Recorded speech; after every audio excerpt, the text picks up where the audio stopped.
اللہ تعالیٰ سے دعائیں کریں. نبی علیہ السلام نے فرمایا نا جب کسی مرد اور عورت کی شادی ہو جاتی ہے اور مرد اور عورت کا ملاب ہے، اس موقع پر نبی علیہ السلام نے دعائیں بتائی ہیں شیطان کے شر سے بچنے کے لیے. کہیں ہمارے اس ذاتی معاملات کے اندر، ہمارے گھریلو زندگی کے اندر شیطان مخل نہ ہو. نبی علیہ السلام نے دعائیں بتائی، ان دعاؤں کا اہتمام کرنا. اور یہ دعا جو ہے یہ مومن کا ہتھیار ہے، یہ دعا ہے. الدعاء هو العبادہ. نبی علیہ السلام فرماتے ہیں یہ دعا ہی عبادت ہے. ہم اپنے وسائل استعمال کریں، ہم اپنے اسباب استعمال کریں، اپنے طور طریقے استعمال کریں، اپنی عقل کو استعمال کریں، سارے اسباب، سارے اصول، ان تمام پر ہم عمل کریں. اور ان تمام پر عمل کرتے ہوئے، ان پر عمل کرنے سے پہلے بھی، عمل کرنے کے دوران بھی، عمل کرنے کے بعد بھی اللہ پر توکل اور بھروسہ کرتے ہوئے اللہ تعالیٰ سے ہم نے دعائیں کر دی، التجائیں کر دی. اللہ کے سامنے رونا ہے، گڑ گڑانا ہے. اگر میں اور آپ مثالی باپ بننا چاہتے ہیں، ہمارے یہاں یہ ہوتا ہے کہ جب ہمیں اولاد کی ضرورت پڑتی ہے تو ہم کہتے ہیں اللہ ہمیں اولاد دے دے. مولوی صاحب نرینہ اولاد کی دعا کر دیجئے، بیٹیاں ہی بیٹیاں ہیں، بیٹا نہیں ہے. یا سارے بیٹے ہو گئے، بیٹی کی ضرورت ہے. ہم یہ کہتے ہیں اولاد مل جائے بس کسی طرح. لیکن انبیاء کا انداز اولاد مانگنے میں، وہ اپنے وسائل اور اپنے اسباب پر تکیہ نہیں کرتے تھے بلکہ اللہ تعالیٰ سے دعائیں کیا کرتے تھے. اور حضرت ابراہیم علیہ السلام کی دعا بڑی مشہور ہے. انہوں نے یوں نہیں کہا اللہ مجھے اولاد چاہیے. آپ اندازہ کریں حضرت ابراہیم علیہ السلام کی 80 سال تک زندگی دعوت و تبلیغ میں گزری ہے، ہجرتوں میں گزری ہے، سفروں میں گزری ہے. اللہ کے حکم پر اللہ اکبر ادھر ادھر پھرتے رہے، جاتے رہے. 80 سال عمر ہو چکی ہے لیکن اولاد نہیں. حالات کا جائزہ لیں، تاریخ کا مطالعہ کریں، احادیث کو پڑھیں. ہمیں یہ پتہ چلتا ہے کہ 80 سال جب حضرت ابراہیم علیہ السلام کی عمر ہوئی، اللہ تعالیٰ نے حضرت ابراہیم علیہ السلام کو ختنے کا حکم دیا. 80 سال میں حضرت ابراہیم نے اپنے ہاتھ سے ختنہ کی. اور لگ بھگ تقریباً 86 سال عمر ہو گئی تھی حضرت ابراہیم علیہ السلام کی کہ حضرت ابراہیم علیہ السلام کی اللہ نے اولاد عطا فرمائی. جوانی گزر گئی، بڑھاپا آ گیا، انتہا کو پہنچ رہا ہے بڑھاپا. لیکن اللہ سے دعا کیا مانگ رہے؟ نا امید نہیں ہوئے، مایوس نہیں ہوئے. یہاں یہ بھی عقیدہ ہمیں سیکھنا ہے کہ اولاد دینے پر اگر کوئی قدرت رکھتا ہے تو وہ رب العالمین کی ذات ہے. یہب لمن یشاء اناثا ویہب لمن یشاء الذکور او یزوجہم ذکرانا واناثا وَيَجْعَلُ مَن يَشَاءُ عَقِيمًا. اللہ جسے چاہتا ہے بیٹے عطا کرتا ہے، جسے چاہتا ہے بیٹیاں دیتا ہے، جسے چاہتا ہے دونوں عطا کرتا ہے. اور یہ رب کی قدرت ہے، یہ اس کی منشا ہے، یہ اس کا اللہ اکبر اختیار ہے. اللہ جسے چاہتا ہے بانجھ کر دیتا ہے. نہ بیٹے ملتے ہیں نہ بیٹیاں ملتی. یہ اللہ کا کام، ہم نے اللہ سے مانگنا ہے. ابراہیم نا امید نہیں ہوئے، بوڑھے ہو گئے تو کیا ہوا؟ ہم اسباب کے محتاج ہیں. اگر مثالی بات بننا ہے تو ہمیں ابراہیم علیہ السلام کی سنت پر عمل کرنا ہے. اپنی دعا میں وہ دعا شامل کرنی ہے جو حضرت ابراہیم کا اللہ اکبر انداز تھا. فرمایا رب ہب لی من الصالحین.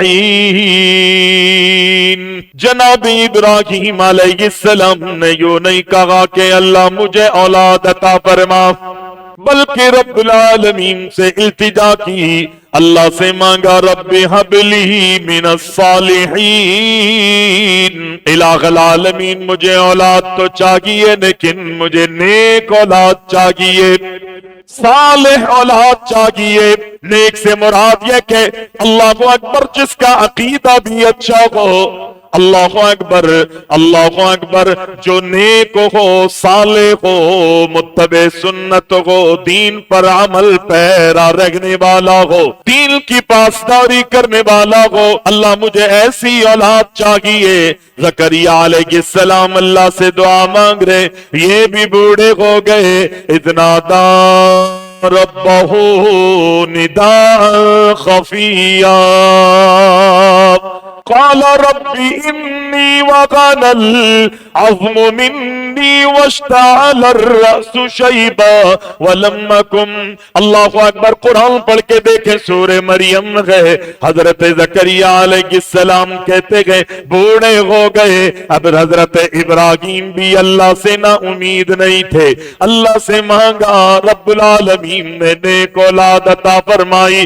زکریا بوڑھے ہو گئے، اللہ کے سامنے رکھ پڑھتے گئے اللہ میں بوڑھا ہو گیا، میری ہڈیوں کا گودا ختم ہو گیا، میرے بالوں کی سیاہی سفیدی میں تبدیل ہو گئی، الہ العالمین میری بیوی بھی بوڑھی ہے، اللہ میں تیری رحمت سے، تیری دین سے، تیری عطا سے نا امید نہیں، تیری رحمتوں سے نا امید نہیں ہو، اللہ مجھے اولاد عطا فرما، اسباب کا تو محتاج ہے، ہمارے پاس ابھی کوئی بھی اسباب نہیں رہے، میں بوڑھا بھی ہوں، ہڈیوں میں جان بھی نہیں رہی، بالوں کی سیاہی بھی سفیدی میں تبدیل ہو گئی، مزید یہ کہ میری بیوی بھی جان، میری بیوی بھی بانجھ گئے، لیکن اولاد دینے والا تو ہے، اللہ ہمیں اولاد عطا فرما دے، ہمیں اولاد عطا فرما۔ یقینی طور پر رب ہب لی من لدنک ذریۃ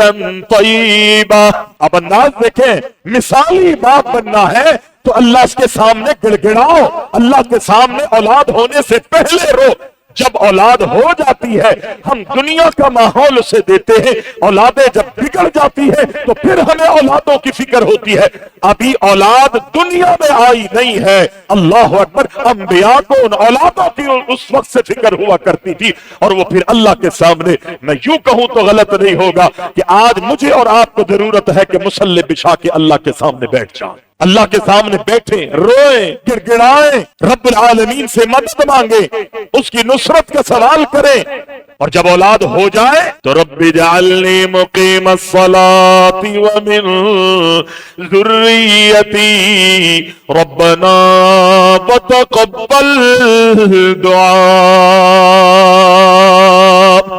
شادی ہو گئی، مرد اور عورت کے ملاپ میں بھی اللہ سے دعائیں مانگو، اللہ نے حمل ٹھہرا دیا، رب العالمین سے التجا کرو، اللہ اس کے بطن سے پیدا ہونے والی اولاد نیک ہو، اللہ پاکیزہ اولاد کا میں تجھ سے سوال کرتا ہوں، جب رب العالمین اللہ اکبر اولاد عطا فرما دے تو پھر اللہ سے کہو اللہ تو نے اولاد عطا فرما دی، جس طرح اولاد کے ہونے نہ ہونے میں ہمیں کوئی قدرت نہیں تھی، ہمیں اختیار نہیں تھا، تو نے ہمیں اولاد سے نواز دیا گئے، اب التجا یہ ہے کہ اللہ ہماری اولاد کو نیک بنا دے، اللہ اکبر، اللہ اکبر، کیوں نہ اللہ نیک بنائے گا، اللہ مجھے بھی میری اولادوں کو بھی نماز کا پابند بنا دے، رب اجعلنی مقیم الصلاۃ۔ مثالی باپ بننے کے لیے ضروری ہے کہ ہم اللہ سے دعائیں بھی مانگیں گے اور کوششیں بھی،